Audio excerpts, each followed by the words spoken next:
जय हिंद। आज हम समझेंगे पंचवर्षीय योजना।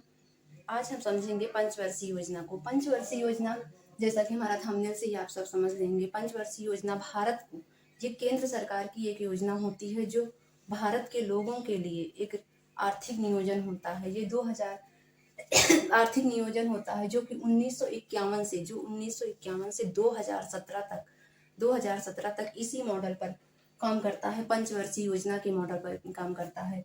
ये होती है हमारी बेसिक जानकारी। अब हम समझते हैं पंचवर्षीय योजना जो होता है, तय जो करता है योजना आयोग तय करता है। अब योजना आयोग की जगह पे नीति आयोग आ गया है। इसकी स्थापना 1950 में होती है और नीति आयोग की स्थापना 1 जनवरी 2015 को होती है। इसके हेड पीएम होते हैं। नीति आयोग के वर्तमान हेड जो है, अध्यक्ष जो होते हैं, वो पीएम, जो मोदी जी, हमारे प्रधानमंत्री नरेंद्र मोदी जी होते हैं। और इसके जो सीईओ हैं वो BER सुब्रमण्यम है और इसके उपाध्यक्ष जो होते हैं के सुमन बेरी हैं। इसको रूस से ग्रहण किया गया था। रूस के एक व्यक्ति थे जोसेफ स्टालिन। रूसेफ स्टालिन, उन्होंने 1928 में यूएसएसआर में 5 ईयर प्लान को पहली बार लागू किया था। 1951 से 2017 तक भारतीय अर्थव्यवस्था का मॉडल जो मॉडल था वो पंचवर्षीय योजना के आधार पर ही आधारित था। 1952 में एनडीसी राष्ट्रीय विकास परिषद की स्थापना होती है, जिसे नेशनल डेवलपमेंट काउंसिल कहते हैं। हिंदी में राष्ट्रीय विकास परिषद कहा जाता है। इसकी स्थापना योजना आयोग ठीक तरह से काम कर रहा है या नहीं काम कर रहा है, इसकी देख रेख के लिए की जाती है। इसको हम फिर से समझते हैं। पंचवर्षीय योजना, इसको तय कौन करता है? इसको तय करता है योजना आयोग। योजना आयोग की स्थापना 1950 में होती है। किसमें होती है? 1950 में होती है। इसके हेड जो होते हैं पीएम होते हैं। हमेशा योजना आयोग का हेड पीएम ही होता है। और दूसरा पॉइंट होता है, सबसे पहले इसको पेश जो किए थे हमारे प्रथम प्रधानमंत्री पंडित जवाहरलाल नेहरू ने ही पेश किया था। और इसके प्रथम अध्यक्ष भी हमारे पंडित जवाहरलाल नेहरू ही थे। रूस से ग्रहण किया गया था, ये हम बता चुके हैं। रूस से ग्रहण किया गया। जोसेफ स्टालिन नाम के जो व्यक्ति थे 1928 में यूएसएसआर में 5 ईयर प्लान को लागू करते हैं। 1951 से 2017 का जो भारतीय अर्थव्यवस्था का मॉडल होगा कि कैसे चलेंगे हमारे आर्थिक कार्यक्रम, कैसे चलेंगे, उसका 5 ईयर प्लान पे ही आधारित था। और 1952 में एक संस्था का गठन होता है जिसका नाम होता है एनडीसी, नेशनल डेवलपमेंट काउंसिल परिषद, मतलब कि राष्ट्रीय विकास परिषद की स्थापना होती है। योजना आयोग ठीक तरह से काम कर रहा है या नहीं कर रहा है। अब हम देखते हैं एक पंचवर्षीय योजना कब और कैसे हुई थी। तो हमारी पहली पंचवर्षीय योजना जो हुई थी 1951 से 56 में हुई थी। और सेकंड पंचवर्षीय योजना 1956 से 61 में होती है। और थर्ड पंचवर्षीय योजना 1961 से 66 में होती है। उसके बाद आता है हमारा योजना अवकाश आ जाता है। पहले हम एक एक को समझ लेते हैं, क्योंकि कभी कभी हमारे सिर्फ डेट पूछ देता है कि कौन सी पंचवर्षीय योजना कब लागू हुई थी। फिर उसके बाद हम एक एक को क्रम से पढ़ेंगे। तो पहली पंचवर्षीय योजना 1951 से 56 में होती है। और दूसरी पंचवर्षीय योजना 1956 से 61 में होती है। तीसरी पंचवर्षीय योजना 1961 से 66 में होती है। फिर आता है 1967 से 69 तक हमारा पहला योजना अवकाश होता है। फिर चौथी पंचवर्षीय योजना 1969 से 1974 में होती है। और पांचवी पंचवर्षीय योजना जो सिर्फ मात्र 4 साल के लिए होती है, हमारी पांचवी पंचवर्षीय योजना 1974 से 78 में होती है। सिर्फ हमारी ऐसी योजना थी जो सिर्फ 5 सालों के लिए ही थी। 1978 से 1980 जो हमारा होता है सेकंड योजना अवकाश आ जाता है। जो हमारा दूसरा योजना अवकाश होता है 1978 से 80 के बीच में होता है। और उसके बाद 6th वाली जो होती है हमारी छठवीं पंचवर्षीय योजना जो होती है वो 1980 से 85 में होती है। और 7वीं पंचवर्षीय योजना 1985 से 90 में होती है। 1985 से 90 में होती है। 8वीं पंचवर्षीय योजना 1992 से 97 में होती है। 9वीं पंचवर्षीय योजना 1997 से 2002 तक होती है। और 10वीं पंचवर्षीय योजना 2002 से 2007 तक होती है। 11वीं पंचवर्षीय योजना 2007 से 2012 तक होती है। और 12वीं पंचवर्षीय योजना जो कि हमारी लास्ट पंचवर्षीय योजना होती है ये 2012 से 2017 तक होती है। हम इसको फिर से एक बार रिवाइज कर लेते हैं क्योंकि ये हमारी डेट्स जो है पूछी जाती हैं। तो फर्स्ट पंचवर्षीय योजना जो हमारी पहली होती है 1951 से 56 में होती है, सेकेंड 1956 से 61 में होती है, और जो थर्ड वाली होती है 1961 से 66 में होती है। फिर उसके बाद आता है हमारा पहला योजना अवकाश 1967 से 69 तक होता है। चौथा वाला होता है 1969 से 74 तक होता है, 1969 से 74 तक होता है। फिर उसके बाद आता है हमारा पांचवी पंचवर्षीय योजना जो सिर्फ मात्र 4 साल की। कभी कभी हमसे ये सवाल पूछ लिया जाता है कौन सी ऐसी पंचवर्षीय योजना थी जो सिर्फ 4 सालों के लिए थी। तो हमारी पांचवी पंचवर्षीय योजना 1974 से 78 तक होती है। 1978 से 80 तक हमारा फिर से सेकंड वाला योजना अवकाश आ जाता है छठवीं पंचवर्षीय योजना 1900। सेकेंड योजना अवकाश से बाद हमारी जितनी योजनाएं हैं वो कंटिन्यू चलती हैं, फिर कोई योजना अवकाश नहीं आता है। 6 से लेके छठवीं पंचवर्षीय योजना 80 से 85 1980 से 85 में होता है, और सातवीं पंचवर्षीय योजना 1985 से 90 में होता है। आठवीं पंचवर्षीय योजना 1992 से 97 होता है, और नवीं पंचवर्षीय योजना 1997 से 2002 में होता है। फिर 10वीं पंचवर्षीय योजना 2002 से 2007 तक होती है, और 11वीं पंचवर्षीय योजना 2007 से 2012 तक होती है। 12वीं पंचवर्षीय योजना 2012 से 17 तक होती है। ये हमारी प्रमुख 12 पंचवर्षीय योजनाएं हैं। अब हम इसके बारे में एक एक करके विस्तार से समझेंगे। प्रथम पंचवर्षीय योजना 1951 से 56 तक होती है। प्रथम पंचवर्षीय योजना 1951 से 56 तक होती है। प्रथम पंचवर्षीय योजना को पेश किसने किया था? पंडित जवाहरलाल नेहरू ने पेश किया था। किसने पेश किया था? पंडित जवाहरलाल नेहरू ने पेश किया था। इसका मॉडल क्या है? हैराल्ड-डॉमर मॉडल पर आधारित है। प्रथम पंचवर्षीय योजना किसके मॉडल पर आधारित थी? हैराल्ड-डॉमर मॉडल पर आधारित थी। इसका उद्देश्य क्या था? कृषि क्षेत्र को बढ़ावा देना। इसका उद्देश्य क्या था? कृषि क्षेत्र को बढ़ावा देना इसका उद्देश्य था। इस कृषि क्षेत्र के उद्देश्य को पूरा करने के लिए कौन कौन सी परियोजनाएं क्या की जाए? तो सबसे पहले आई थी नदी घाटी परियोजना, जो कि स्वतंत्र भारत की सबसे पहले क्या कौन सी परियोजना आई थी? नदी घाटी परियोजना आई थी, जो कि स्वतंत्र भारत की प्रथम नदी घाटी परियोजना होती है। भाखड़ा नागल परियोजना इस पंचवर्षीय योजना में आती है, और ब्यास परियोजना भी इसी में भी आती है। CDP कम्युनिटी डेवलपमेंट प्रोग्राम सामुदायिक विकास कार्यक्रम 1952 में इस संस्था का गठन होता है। और इस संस्था के रिव्यू के लिए कि हमें क्या फायदा हुआ, इस संस्था के रिव्यू के लिए 1957 में बलवंत राय मेहता कमेटी की त्रिस्तरीय बैठक होती है। किस कमेटी की बैठक होती है? बलवंत राय मेहता समिति त्रिस्तरीय कमेटी की बैठक होती है। लक्षित वृद्धि दर वो होती है जो हम तय किए होते हैं कि हम इस काम को कर रहे हैं, इतना हमको विकास होगा। जैसे हम कोई चीज़ खरीदते हैं तो ये सोचते हैं हम इसको बेचेंगे तो इतना हमको फायदा होगा, लेकिन उससे ज़्यादा कि अगर कितना फायदा होगा तो उसको हम जब सोच लेते हैं तो वो होती है लक्षित वृद्धि दर होती है। मतलब कि हमको इतना फायदा हो चुका है, उस चीज़ को कहते हैं लक्षित वृद्धि दर। और वास्तविक वृद्धि दर विकास उसे कहते हैं। तो लक्षित वृद्धि दर हमारी कितनी हुई थी? 2.1% हमारी लक्षित वृद्धि दर थी। और हमारी वास्तविक वृद्धि दर हमको हासिल कितना हुआ था, उससे ज़्यादा फायदा हुआ तो हमारी वास्तविक वृद्धि दर कितनी हुई थी? 3.6%। कितनी हुई थी? 3.6%। वास्तविक वो होती है जो हमको जरूरत से ज़्यादा मिल जाती है, मतलब हमने कितना हासिल किया, कितना ज़्यादा हुआ है कि कम हुआ है, उसको कहा जाता है वास्तविक वृद्धि दर कहा जाता है।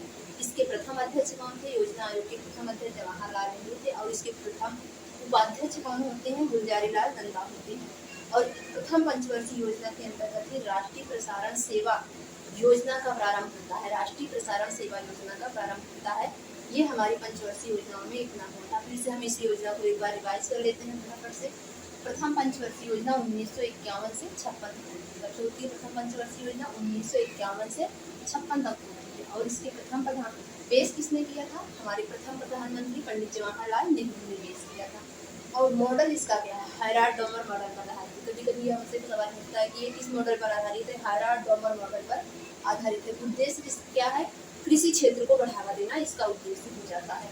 और दामोदर नदी घाटी परियोजना, भाखड़ा नागल परियोजना, ब्यास परियोजना, इन परियोजनाओं का विकास प्रथम पंचवर्षीय योजना के अंतर्गत होता है।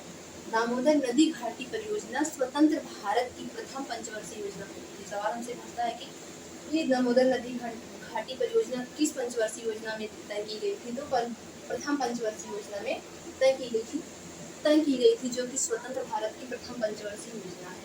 फिर उसके बाद आता है CDP सामुदायिक विकास कार्यक्रम, 1952 में इसकी स्थापना होती है और इसके रिव्यू के लिए 1957 में बलवंत राय मेहता कमेटी की त्रिस्तरीय बैठक होती है। लक्षित वृद्धि दर हमारी होती है 2.1%, लेकिन हमको वास्तविक वृद्धि दर हमने हासिल किया कितना होता है 3.6% होता है।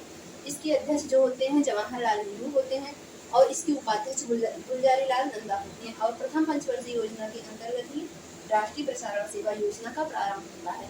अब हम चलते हैं फिर दूसरी पंचवर्षीय योजना पे।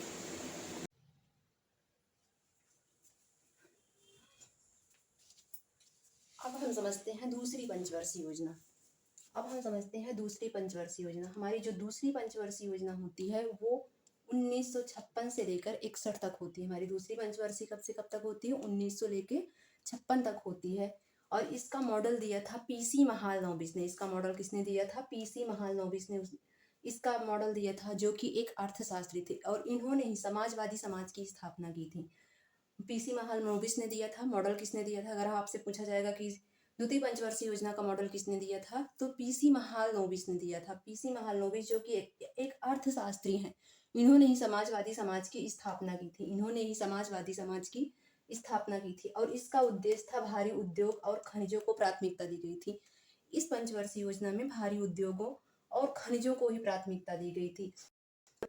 जैसे राउरकेला स्टील प्लांट की स्थापना 1959 में होती है। 1959 में होती है और किसके सहयोग से? जर्मनी के सहयोग से 1959 में राउरकेला 1959 में उड़ीसा के सुंदरगढ़ जिले में होती है। उड़ीसा के सुंदरगढ़ जिले में इसकी स्थापना की जाती है जर्मनी के सहयोग से। फिर उसके बाद आता है 1959 में ही भिलाई इस्पात संयंत्र की स्थापना छत्तीसगढ़ के दुर्ग जिले में की जाती है। कहाँ पे की जाती है? 1959 में इस भिलाई इस्पात संयंत्र की स्थापना छत्तीसगढ़ के दुर्ग जिले में की जाती है। और 1962 में दुर्गापुर स्टील प्लांट की स्थापना होती है, जो कि यूनाइटेड किंगडम की सहायता से की जाती है। और इसकी लक्षित विकास दर हमने तय की थी 4.5%, जबकि वास्तविक वृद्धि दर हमको कितनी मिली थी? 4.27% मिली थी। फिर से देखते हैं हम इसको। इसकी लक्षित वृद्धि दर कितनी थी? लक्षित वृद्धि दर इसकी 4.5 थी, जबकि भारत ने हासिल कितना किया था? 4.27% इसको हासिल किया था। फिर आती है हमारी तीसरी पंचवर्षीय योजना। 1961 से 66 तक चलती है। तीसरी पंचवर्षीय योजना कब से कब तक चलती है? 1961 से 66 तक चलती है। और इसको सुखमय चक्रवर्ती, इसको हम यहाँ पे लिखे नहीं है, यहाँ पे सुखमय चक्रवर्ती एक समिति होती है, ये उसका गठन करती है। और उसके बाद ये इसमें कृषि और भारी उद्योग पर बल दिया गया था। और इसी समय जब हमारी तीसरी पंचवर्षीय योजना चल रही होती है, इसी समय 2 बार युद्ध। पहले बार 1962 में भारत चीन युद्ध हो जाता है और 1965 में भारत पाक युद्ध हो जाता है। 1962 में भारत चीन युद्ध होता है और 1965 में क्या होता है? भारत पाक युद्ध होता है और सूखा भी पड़ जाता है। इसीलिए ये हमारी योजना असफल हो जाती है। असफल हो जाती है। और इसमें 1964 में, इसी पंचवर्षीय योजना में 1964 में बोकारो स्टील प्लांट की स्थापना की जाती है झारखंड में। बोकारो स्टील प्लांट की स्थापना झारखंड में की जाती है, जो कि रूस की सहायता से की जाती है। हम इस पंचवर्षीय योजना में यही इतना था, क्योंकि ये असफल हो चुकी थी। फिर से हम इसको एक बार रिवाइज कर लेते हैं, फिर हम चतुर्थ पंचवर्षीय योजना पे चलेंगे। द्वितीय पंचवर्षीय योजना कब से कब तक होती है? आपसे पूछा जाएगा कि द्वितीय पंचवर्षीय योजना कब से कब तक होती है, तो 1956 से 61 तक होती है। कब से कब तक होती है? 1956 से 61 होती है। इसका मॉडल क्या था? इसका मॉडल PC महालनोबिस मॉडल था। जो कि एक अर्थशास्त्री थे और इन्होंने समाजवादी समाज की स्थापना की थी। और इसमें उद्देश्य किस चीज पर फोकस किया गया था? इसका भारी उद्योग और खनिजों पर प्राथमिकता दी गई थी और इसी के खनिजों पर स्थापना की गई थी, क्योंकि हमारा कृषि वाला जो काम था वो पूरा हो गया था। अब सबको उद्योग की जरूरत है कि हाँ, किस प्रकार से अपनी जीविका चलाई जाए, क्योंकि कृषि अकेले से तो हो नहीं सकता है। इसलिए भिलाई। फिर इसमें राउरकेला स्टील प्लांट की स्थापना 1959 में की जाती है। सहयोग, जर्मनी के सहयोग से सुंदरगढ़ जिले में इसकी स्थापना की जाती है। 1959 में भिलाई संयंत्र की स्थापना छत्तीसगढ़ के दुर्ग जिले में की जाती है। और उसके बाद 1962 में दुर्गापुर स्टील प्लांट की स्थापना यूनाइटेड किंगडम की सहायता से की जाती है। और इसकी लक्षित वृद्धि दर कितनी होती है? 4.5% होती है। वास्तविक दर 4.27% होती है। तीसरी पंचवर्षीय योजना फिर हमारी आती है। तीसरी पंचवर्षीय योजना 1961 से 66 तक होती है। 1961 से 66 तक होती है। इस पंचवर्षीय योजना पे कृषि और उद्योग पर बल दिया गया था। और 1964 में बोकारो स्टील प्लांट की स्थापना होती है, झारखंड में होती है, जो कि रूस की सहायता से होती है। रूस की सहायता से होती है। यह योजना असफल योजना मानी जाती है, क्योंकि 1900 असफल योजना मानी जाती है। उन दो बार वार हो गया था। पहली बार हुआ था 1962 में भारत चीन के साथ हो गया था, और दूसरी बार हुआ था 1965 में भारत पाक के साथ। इसलिए यह योजना असफल हो जाती है। और इसकी लक्षित वृद्धि दर क्या होती है? असफल हो जाती है।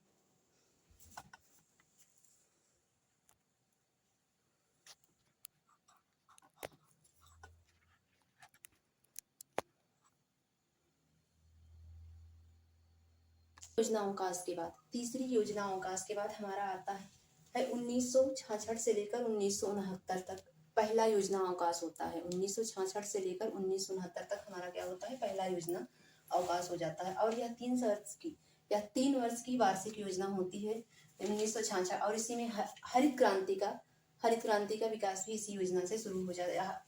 मतलब हरित क्रांति जो होती है, इस शुभारंभ इसका हो जाता है इसी योजना में, फिर आगे चल के देखा जाता है।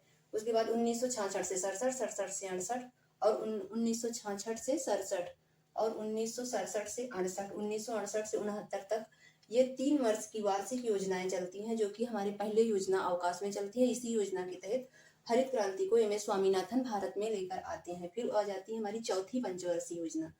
चौथी पंचवर्षीय योजना 1969 से लेकर 74 तक चलती है। चौथी पंचवर्षीय योजना हमारी कब से कब तक चलती है? 1969 से 1974 तक चलती है। इसमें पीएम का कार्यकाल, इसमें जो पीएम होते हैं वो श्रीमती इंदिरा गांधी, जो भारत की फर्स्ट महिला प्रधानमंत्री होती हैं, जो भारत की पहली प्रधानमंत्री होती हैं। उनके कार्यकाल में चौथी पंचवर्षीय योजना होते हैं। हमसे सवाल पूछा जाता है, कोई परीक्षाओं में पूछा गया है कि किस पंचवर्षीय योजना में हमारी मतलब पीएम बनी है?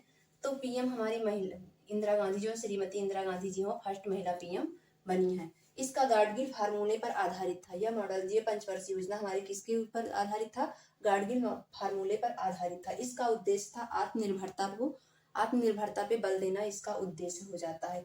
और इसी चौथी पंचवर्षीय योजना के अंतर्गत ही 14 बैंकों का राष्ट्रीयकरण 1969 में होता है।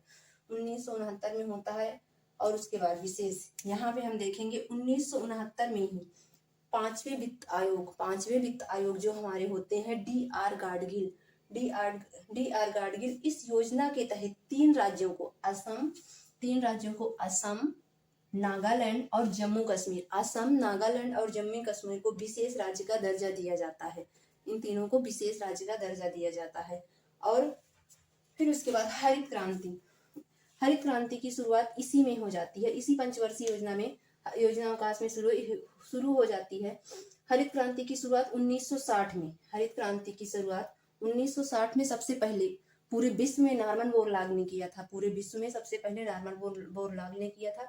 और भारत में इसका नेतृत्व करने वाले एम एस स्वामीनाथन जी हैं। भारत में इसका नेतृत्व पूरे विश्व में अगर पूछता है कि हरित क्रांति की शुरुआत किसने की है, तो नॉर्मन बोरलॉग का नाम आता है। और भारत अकेले में, क्योंकि हमारे भारत में इसका नेतृत्व किसने किया था, तो एम एस स्वामीनाथन ने किया था। फिर से हम इस योजना का फिर से एक बार रिवाइज कर लेते हैं, फिर हम 5वीं पंचवर्षीय योजना पे आते हैं।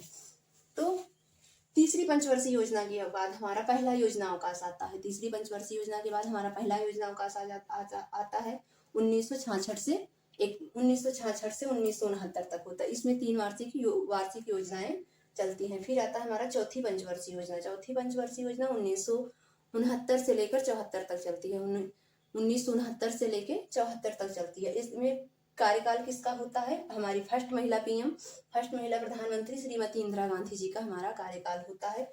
और फार्मूला किसका होता है? गाडगिल फार्मूले पर आधारित होती है। और इसका जो उद्देश्य होता है आत्मनिर्भरता को बल देना होता है। और इसी पंचवर्षीय योजना में 14 बैंकों का राष्ट्रीयकरण 1969 में किया जाता है। और जो हमारे पांचवें वित्त आयोग हैं DR गाडगिल, इन्होंने 3 राज्यों असम, नागालैंड और जम्मू कश्मीर को 3 राज्यों को विशेष राज्य का दर्जा देते हैं।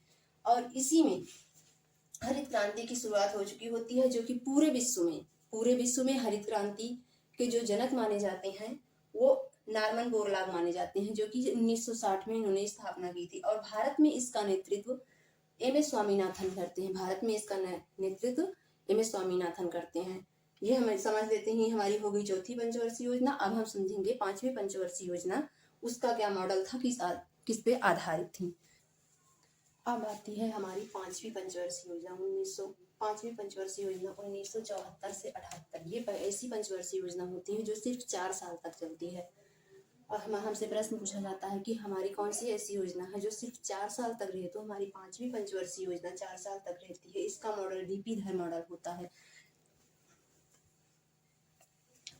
इसका मॉडल जो है, इसका DP धर मॉडल होता है। इसमें नारा दिया गया है, इसी में गरीबी हटाओ का नारा दिया गया है। इसी में गरीबी हटाओ का नारा दिया गया है।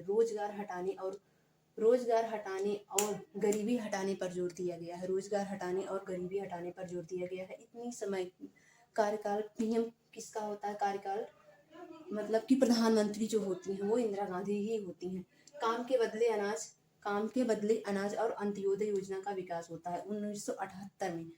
फिर उसके बाद 1978 में मोरारजी देसाई जी की सरकार आ जाती है।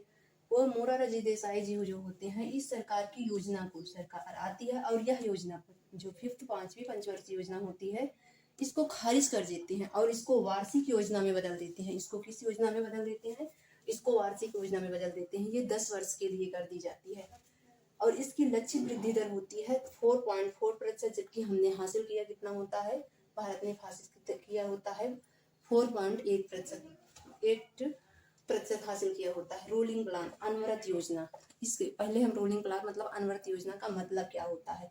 5 ईयर प्लान की प्रभावशीलता का वार्षिक मूल्यांकन किया जाएगा। इसलिए रोलिंग प्लान इसलिए लाया जाता है, अनवरत योजना इसलिए लाई जाती है कि जो हमारी पंचवर्षीय योजना चल रही है कितनी प्रभावशाली है, इसका क्या कैसे काम चल रहा है, सही चल रहा है या नहीं चल रहा है, इसका मूल्यांकन करने के लिए 1978 से 80 तक 2 साल के लिए 1978 से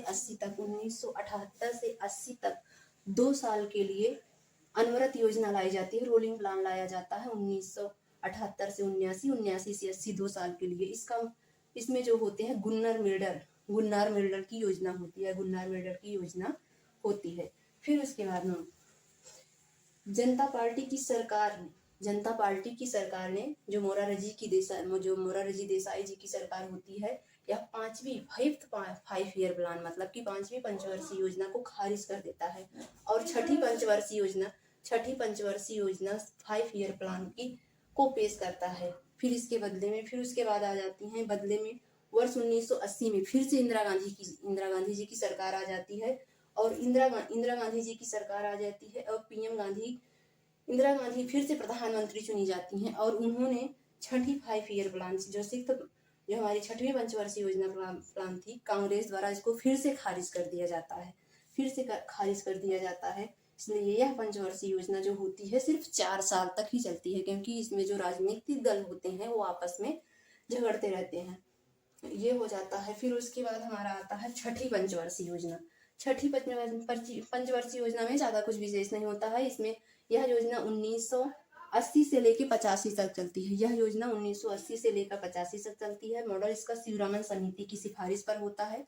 यह शिवरमन समिति की सिफारिश पे होता है और नाबार्ड की स्थापना इसी छठी पंचवर्षीय योजना में होती है। तो हमने 6 पंचवर्षीय योजना को कंप्लीट कर दिया। फिर से हम इसको रिवाइज कर लेते हैं, फिर हम नेक्स्ट पार्ट में पढ़ेंगे। तो आता है पहले हमारा फिफ्थ 5 ईयर प्लान कितने में आता है।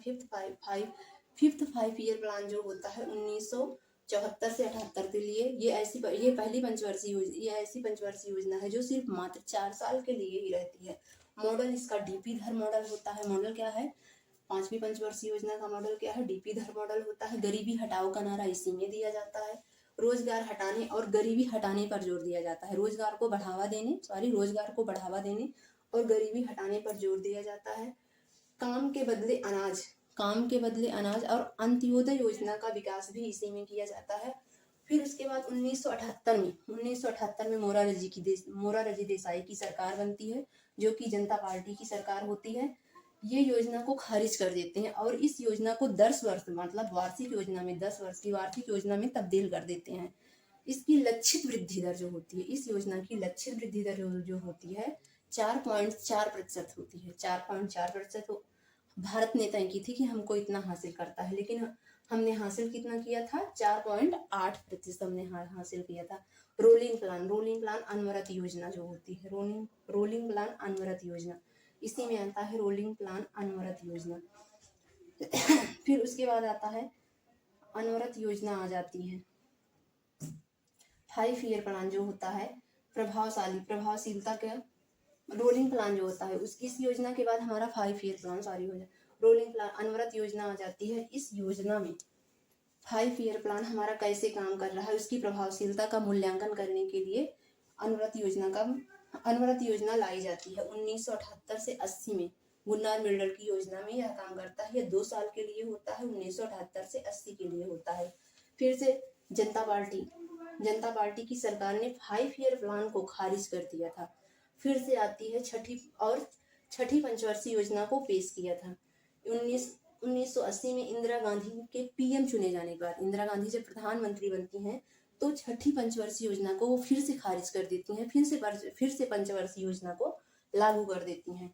फिर आता है हमारा छठी पंचवर्षीय योजना। छठी पंचवर्षीय योजना 1980 से 85 तक होता है। 1980 से 85 तक होता है। मॉडल इसका शिवरमन समिति की सिफारिश पे होता है और नाबार्ड की स्थापना इसी छठी पंचवर्षीय योजना में की जाती है। फिर अगले क्रम में हम देखेंगे 7वीं पंचवर्षीय योजना के बारे में।